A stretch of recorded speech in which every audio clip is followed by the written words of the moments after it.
What's up guys, my name is Ace, and today we're going to be having a look at the Suppressor attachment in CoD World War II. The attachment itself is completely different to what we've seen in the past with Call of Duty. With this one, we can only use it on SMGs, and we can only use that when we're using the Airborne Division. If we use an SMG outside of the Airborne Division, no Suppressor for us, and if we bring any other gun into the Airborne Division that's not an SMG, you still don't get a Suppressor. So we are quite limited this time around with the Suppressor, but I've been very curious myself, and I've had a few people asking me, what kind of effect does the Suppressor have in this game? Does it reduce your damage or just your range values like we've seen in the past? What exactly happens when you put a suppressor on your gun? Today, we're going to be answering that question. I did some hand testing with this and figured out exactly what the multipliers are and what goes on with this. And it's pretty straightforward, so it's going to be a relatively quick video today. But also in this video, you guys are going to get a little bit of a teaser for my gun guide series. I'm going to be sharing all of the damage ranges for the SMGs in this game. So in the past with Call of Duty, suppressors have always just reduced your damage range. A lot of people have thought that they actually reduce your damages themselves, and this isn't the case. All that happens is your ranges are reduced. And if we have a look back at Black Ops 3, our range reduction with a suppressor was anywhere from 13% all the way up to 90%. So for some guns like the LMGs, there was a massive reduction to your range with suppressor, but for other guns, it wasn't so bad. In Infinite Warfare, they changed it up a little bit and gave it a flat 25% reduction no matter what gun that suppressor was on. Aside from shotguns, they were a little bit different, but we're talking about regular guns here that aren't shotguns. In this game, Call of Duty World War II, the suppressor's a little bit different in the sense that you can actually detach it in the middle of a game, so you can choose when to put it on and when to take it off. This is extremely valuable because when you know you're just going to be in a face-to-face gunfight, you don't really worry about staying off the radar. You'll want to take that suppressor off to maximize your damage ranges against that person. But if you want to get on a guy's flank, then you want to pop that suppressor on there, get on that flank, and shoot some people in the back, and hopefully not alert the rest of his team. Now initially, I thought this must come at a larger trade-off. There must be a significant reduction to our range, or even a reduction to our damage, and it turns out it's not too different from what we've seen in the past. With all of the SMGs in this game, you get a flat 30% reduction to your ranges.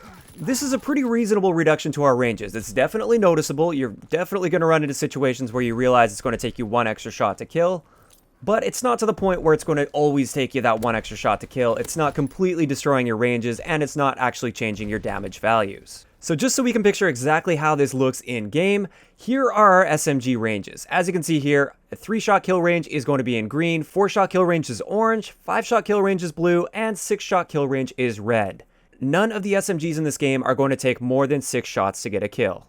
So this is just a little teaser for you guys in this video. These ranges will also be included in my gun guide series where I go into great detail with all of the stats of each one of these weapons individually. But you can see the SMG comparison here. Now let's add in the suppressor ranges. Let's start it off with the grease gun so I don't overwhelm you all at once here, because it can be a little bit overwhelming if I just kind of throw it on the screen. But as you can see here, the suppressed range is just below, and I reduced the opacity on it just to show that that is the suppressed range, not the standard range. And you can see that 30% reduction to your 3-shot, 4-shot, and 5-shot kill range. Since this is a percentage reduction, the larger the range that you have, the more of a reduction you're going to see as far as actual units reduced. So the grease gun already has an excellent 3-shot kill potential for an SMG. That is reduced a noticeable amount, but you're still going to be getting 3-shot kills fairly often. 4-shot kill range does get reduced quite a bit more, but again, as long as you're keeping yourself within somewhat SMG ranges, it's still typically going to be a 3 to 4-shot kill. But just keep in mind, it does drop off to that 5-shot a little bit earlier. So now let's have a look at all of the rest of them. I'm going to throw the rest on screen here now that you know what you're looking at for each one of them. Feel free to pause it, take a screenshot if you need to so you guys can remember this. But you guys can see very clearly here the 30% reduction across the board for all of the damage ranges for the SMGs. So back to the big question, is it viable to use a suppressor on an SMG in this game? Personally, I would say it's kind of situational and it kind of depends on the gun and your playstyle. If you use a flanking playstyle, you're constantly trying to take enemies off guard and shoot them in the back, I would say suppressor is often going to be worth it for you. However, if you're more the type that takes face-to-face gunfights more often, you probably don't want to be using a suppressor. Also, when it comes to individual weapons, typically the weapons with a higher fire rate are better suited to a suppressor because one extra shot to kill with a super high fire rate isn't as big of a deal as with a lower fire rate weapon. Personally, I really like using suppressors on the Wafa, the Thompson, as well as the grease gun. Now, I realize the grease gun doesn't fall into that higher fire rate category, but the grease gun has an excellent 4-shot kill potential even when suppressed.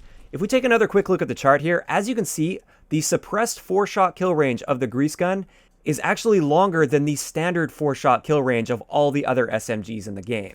So personally, those are my top 3 to run suppressors on: the M1928, the Wafa 28, as well as the grease gun.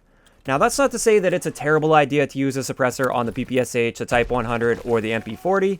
Those are just my top 3 favorites to run suppressed. So there we have it. That's going to wrap it up for today's video on the suppressed ranges of the SMGs in CoD World War II. I'd like to know in the comments section below, first up, what is your favorite SMG to run a suppressor on? And second, what do you guys think of the changes they made to the suppressor this time around? Do you like the fact that only SMGs using the Airborne Division can use suppressors? Or would you prefer it if you could put suppressors on your rifles as well? If you enjoyed the video, a like rating is always appreciated, and don't forget to subscribe for more if you haven't already. I'll talk to you guys next time.